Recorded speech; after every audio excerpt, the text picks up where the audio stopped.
Le sens de ce cantique, il dit tu as payé pour moi la croix du calvaire. Si on est bien, si on est là aujourd'hui, si on est réunis, c'est parce que lui, il a payé à la croix du calvaire. Merci parce qu'on a des beaux cantiques. Merci parce qu'on a des bons orateurs. Mais si lui, il n'aurait pas fait le sacrifice, tout ça, c'est que ça vaudrait rien. Hein, c'est la croix le plus important. Jean 3,16, il dit parce que Dieu a tant aimé le monde. Je ne sais pas s'il y a des futurs étudiants ou étudiants ici. Un conseil. Parce que Dieu a tant aimé le monde, il a donné son Fils unique. Et c'est tout ce qui doit primer dans notre vie. Alors Seigneur, si on oublie ça, on n'a rien compris. J'aurais aimé qu'Antonio, le jeune, il présente devant le Seigneur. Seigneur, je bénirai le temps. Je vous ai dit tout à l'heure, je vais vous parler d'un foyer de la Bible. J'aime bien identifier les foyers de la Bible. J'essaye d'identifier certains foyers de la Bible à l'époque d'aujourd'hui. À certains foyers d'aujourd'hui. Là, je vais vous parler d'un foyer, vous avez déjà entendu parler, pour ceux qui viennent aux réunions, maintes et maintes fois. Et j'aimerais le mettre, je ne sais pas si on peut dire au bout du jour, ou ressemblant à un foyer d'aujourd'hui. Et c'est possible de le faire, je pense, si on ouvre notre cœur, parce que la parole de Dieu, c'est ça, c'est une histoire de cœur. Si on ouvre notre cœur, on va comprendre, pas besoin d'être super intelligent, je suis le garçon le plus sain du monde. Quand il était dans l'école biblique, j'étais pas très fut-fut. J'aimerais vous parler d'un foyer qui est dans 2 Rois, au chapitre 5. C'est le foyer de Naaman. La Bible dit que Naaman, chef de l'armée du roi de Syrie, jouissait de la faveur de son maître et d'une grande considération. Car c'était par lui que l'Éternel avait délivré les Syriens, mais cet homme fort et vaillant était lépreux. Puis j'aimerais identifier ce foyer, cet homme. C'est ce que Dieu a mis sur mon cœur aujourd'hui et hier. Comme un homme d'aujourd'hui, et quand il dit Naaman, chef de l'armée de Syrie, tout de suite, dans mon esprit, Dieu a mis ça, il me faisait penser à un homme qui gérait bien son foyer, comme un homme d'importance. Vous comprenez ce que je veux dire? Moi, j'étais avec Antonio là-bas, je le voyais partir un petit peu chiner le matin, regarde, hein, travailler. Je le voyais partir en costume, hein, petite cravate, tout trop beau idée. Puis je pensais à ça aujourd'hui, à cet homme-là. Et bien Naaman me faisait penser un petit peu à ça quand il partait en campagne, faire la guerre, il ramenait que des victoires. Et j'ai m'imaginé ça, un homme d'aujourd'hui, on dirait ça de lui, on disait quel homme vaillant, hein, c'était un vaillant soldat, on disait quel homme vaillant. À chaque fois qu'il part travailler, à chaque fois il ramène de l'argent. Quelle beauté d'un foyer qu'une femme puisse dire ça sur son mari. Chaque fois que mon mari part travailler, à chaque fois il me ramène de l'argent. Et puis, comment qu'il est bien vu par les gens, hein, cet homme était bien vu par le roi. Hein. Il dit comment qu'il est bien vu par le roi. Comment qu'il est aimé mon mari. Il est bien vu. Quelle beauté. Hein, quelle fierté pour une femme de dire ça sur son mari. Ou pour un père, sur son fils. Hein, une mère. Mais la Bible dit que cet homme fort vaillant avait un souci. Il était lépreux. Aujourd'hui, la lèpre, je sais que la plupart de vous le savent, la lèpre est représentée comme le péché.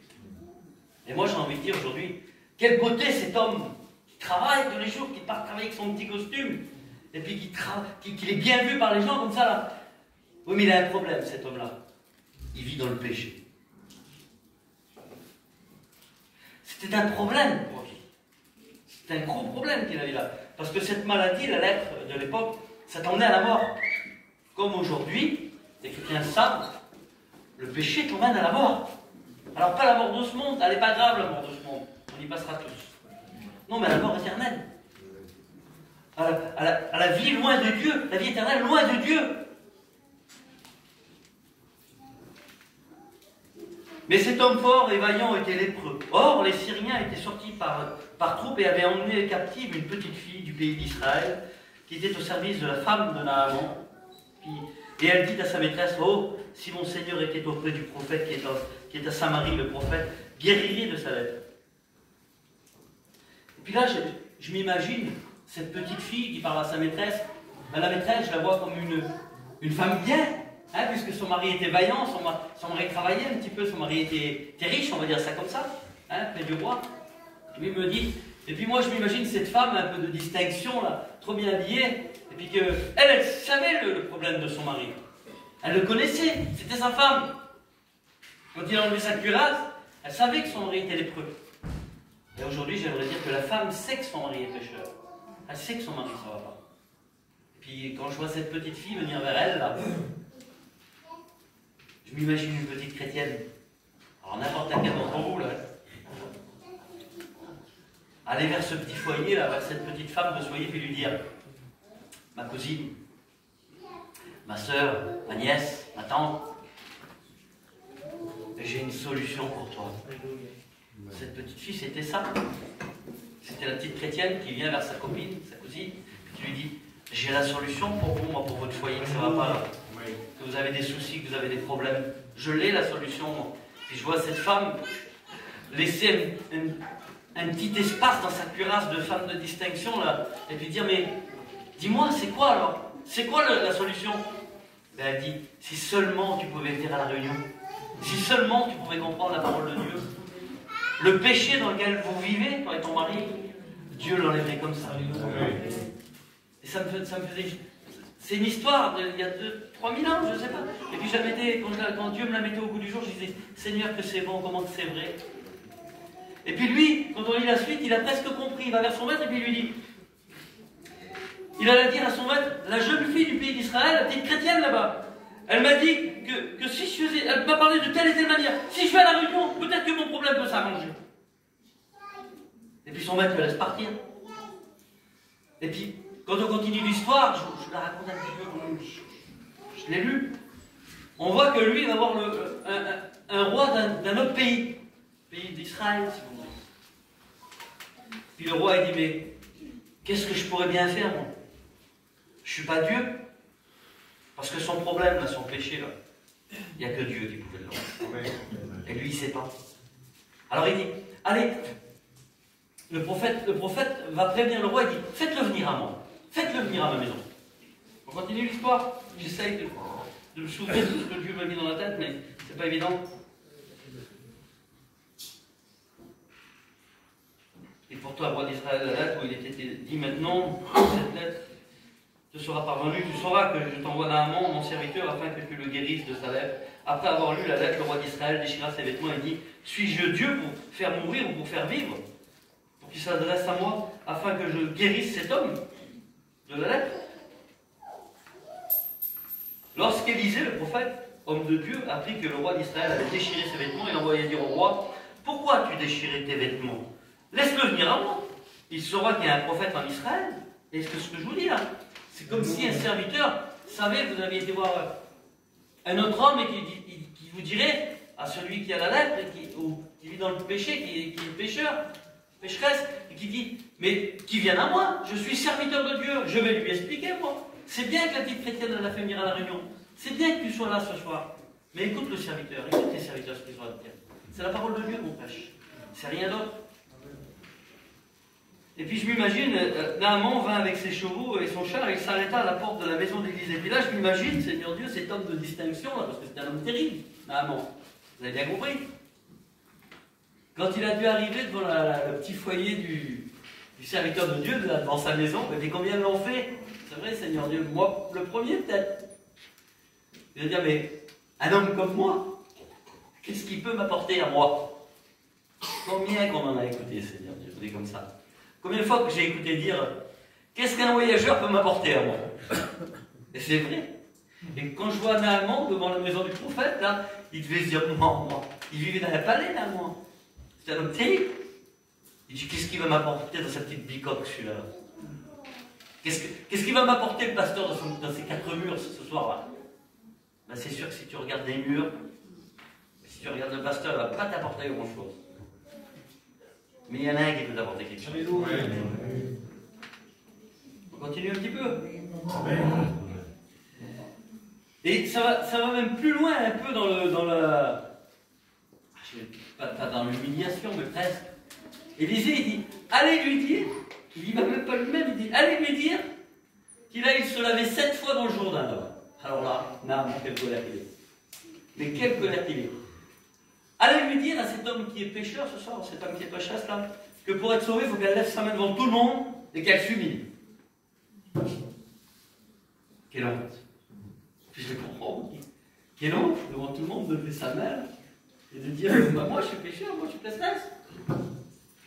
Et là, l'homme, Naaman va même lui répondre, il dit, mais j'ai le plus grand docteur chez moi.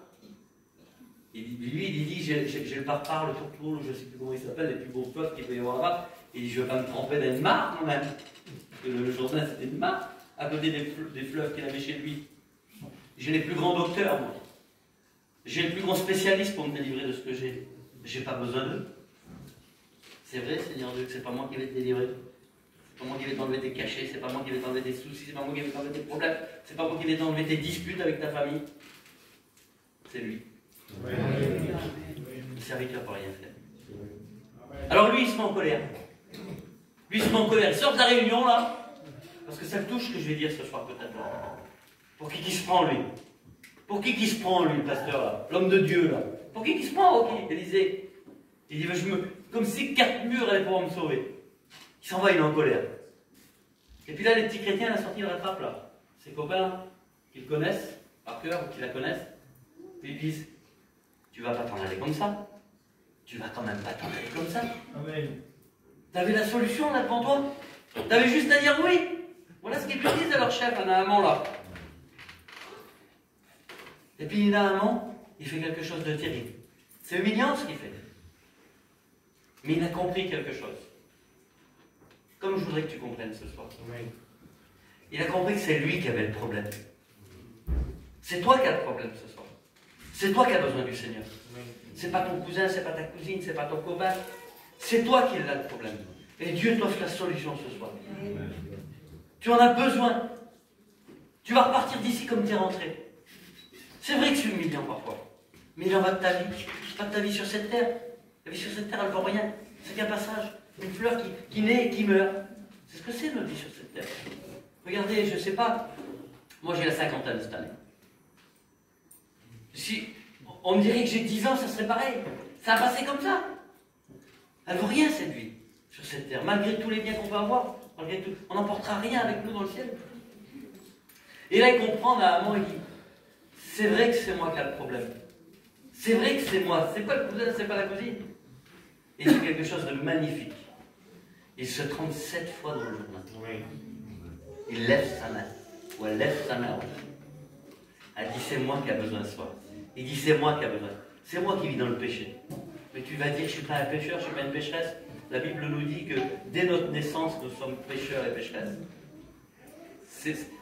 Le péché, tout de suite, vous savez, quand je dis le péché, on voit tout de suite nous, quelque chose de terrible. C'est vrai que ce n'est pas beau aux yeux de Dieu, mais vous connaissez ce dicton dans le monde qui dit qui vole un œuf, vole un bœuf. Avec le Seigneur, c'est pareil. Le plus petit des péchés vaut le plus grand des péchés. Il t'empêche de rentrer au ciel. On se lève le matin, quand on met le pied sur le marchepied, on est pécheur. La Bible me dit que le meilleur des hommes, le meilleur des meilleurs, il dit il a son cœur comme un buisson d'épines. Alors peut-être que tu vas faire comme les autres fois ce soir. Je l'ai tellement entendu une fois, ce que je vais te dire là. La Bible me dit, il dit vous filtrez le moucheron, mais il dit vous laissez passer le chameau. Vous savez pourquoi je lui dis ça? Parce que tant de fois, entendu, j'ai écouté, vous voyez, si vous me voyez crier avec ma femme dehors là, ça peut arriver, hein? Vous allez dire, si c'est pour être comme ça, je préfère être comme je suis. Celui qui n'est pas chrétien, je parle. Vous voyez, si vous me voyez revenir à 2 ou 3 heures du travail, une fois ou 2 fois dans la semaine, vous allez dire, il pense qu'à l'argent. Si c'est pour être comme ça, je préfère être encore comme je suis. On l'a entendu des dizaines de fois. Alors que les mêmes personnes qui disent ça, Seigneur Dieu, autour d'eux, il y a la drogue, il y a l'alcool, il y a les disputes, il y a les bagarres avec la famille. Vous laissez passer les chameaux et vous filtrez le moucheron. Seigneur, c'est la plus belle des paraboles de la Bible, pour nous, les gens du voyage, on est comme ça. Arrête de filtrer le moucheron. Laisse-le passer le moucheron, c'est pas grave. Si on fait un peu des bêtises parfois. Humilie-toi un petit peu. Plonge dans le Jourdain 7 fois. Mais sois sauvé. C'est tout ce qui compte. Je vous l'ai dit tout à l'heure. Ce qui compte, c'est pas la fin, c'est pas le commencement d'une chose, c'est la fin d'une chose. Ce qui compte dans la Bible, c'est que Dieu a donné son Fils pour qu'on soit sauvé. La croix. Je sais que vous n'avez pas de croix, facile. C'est ça le plus important. C'est Jésus sur la croix. Si tu comprends ça, que Dieu, celui qui a créé la terre, qui a créé les cieux, il a donné son Fils pour que tu sois sauvé, tu as tout compris. Tu ne seras jamais le meilleur, tu ne seras jamais la meilleure, tu ne seras jamais la plus belle des chrétiennes. Mais tu seras sauvé. Tu auras des défauts, tu auras des qualités, tu seras comme nous, mais tu seras sauvé. Gloire au Seigneur. Comprends ce que je veux te dire ce soir. Et ce que je veux te dire, ça ne se négocie pas. À un moment, il dit, je vais te donner de l'or. Je vais te donner des beaux vêtements. L'homme de Dieu dit, je ne veux pas. Il dit, garde tout. Comme si c'était lui qui l'avait guéri. Il dit, je ne veux pas de tout ça. Et l'allemand fait la plus belle des choses. Comme je voudrais que tu fasses toi ce soir, en partant de la réunion, que tu prennes quelque chose dans toi là. Amen. Il dit, permette au moins une chose. Il dit, j'emmène un peu de terre d'Israël avec moi. Comme ça, quand je prierai, je me rappellerai ce qui s'est passé aujourd'hui. Il a compris, Naaman. Naaman, c'était un Syrien, c'était un chef de guerre. Il a compris que le petit Hébreu qu'il y avait devant lui, là, peu importe la race qu'il était, il lui proposait la solution. Ce soir, ce que je te propose, c'est la solution à ton problème. Amen. Elle est simple, la solution, Seigneur Dieu. Il n'y a pas besoin d'argent, il n'y a pas besoin de vêtements, il n'y a pas besoin d'or. On ne veut rien de tout ça. Et Jésus n'en veut pas non plus. On n'a que faire, c'est lui qui a tout créé. Ce qu'il veut ce soir, le Seigneur, c'est ton cœur. Peut-être que tu es dur.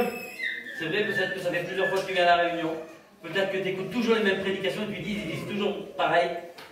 Mais c'est ce que tu as besoin d'entendre. Vous savez, la Bible dit qu'il change les cœurs de pierre en cœurs de chair. Et il les remplit d'amour. Ils seront mon peuple et je serai leur Dieu. Ils m'aiment. Gloire au Seigneur. Je vous raconte juste une petite histoire que vous avez écoutée 1000 fois. Et je voudrais que vous en preniez compte ce soir pour celui qui appartient pas encore au Seigneur. La Bible dit qu'à un moment donné, Jésus sortait de Jéricho. Et il y avait là un homme aveugle. Il s'appelait Bartimée. C'est la plus vieille histoire que j'ai écoutée le plus dans la Bible. C'est pas grave, c'est un petit peu la parole. Bartimée était sur le bord du chemin et il écoute que Jésus y passe. Comme toi ce soir. Tu sais que Jésus est là, tu sais qu'il t'a parlé. Et Jésus, il a le problème. Bartimée a le problème lui aussi. Mais devant lui, il sait qu'il y a la solution. Il demande, il dit, qui c'est qui passe? Tu veux savoir qui c'est qui a la solution ce soir? Ben, la même réponse qu'on dit ces hommes-là. Il dit, c'est Jésus qui passe. C'est ce Jésus qui guérit là. C'est ce Jésus qui sauve, c'est ce Jésus qui a délivré de la drogue, de l'alcool, de la cigarette. Toutes ces personnes qui sont autour de moi, oui, c'est lui. Ben, il dit, Jésus, aie pitié de moi. Fils de David, aie pitié de moi. Puis il y en a plein qui se taisent parce qu'on sait, malheureusement, c'est comme ça, surtout chez nous.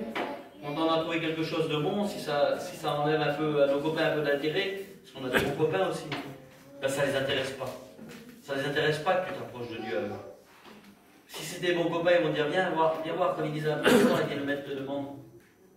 Il s'approche de lui et puis il lui demande une chose toute simple, Jésus, comme il voudrait te demander à toi ce soir, il dit que veux-tu que je te fasse? Et Bartimée répond que je retrouve la vue. Et ben, il dit Jésus qu'il se soit fait selon ta foi. Comme ce soir, j'ai envie de te dire à toi, Bartimée, il a compris lui aussi que c'est lui qui avait le problème. N'écoutez pas les autres qui disaient arrête, reste là, n'importe une pas le mettre.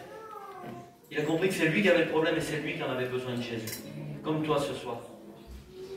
Alors si tu veux faire comme lui, si toi aussi tu as besoin du secours de Jésus, eh bien fais comme lui. Lève-toi et dis-lui, Seigneur, j'ai besoin de toi. Je suis dans le problème, je suis dans la difficulté. Une fois, il y a des problèmes.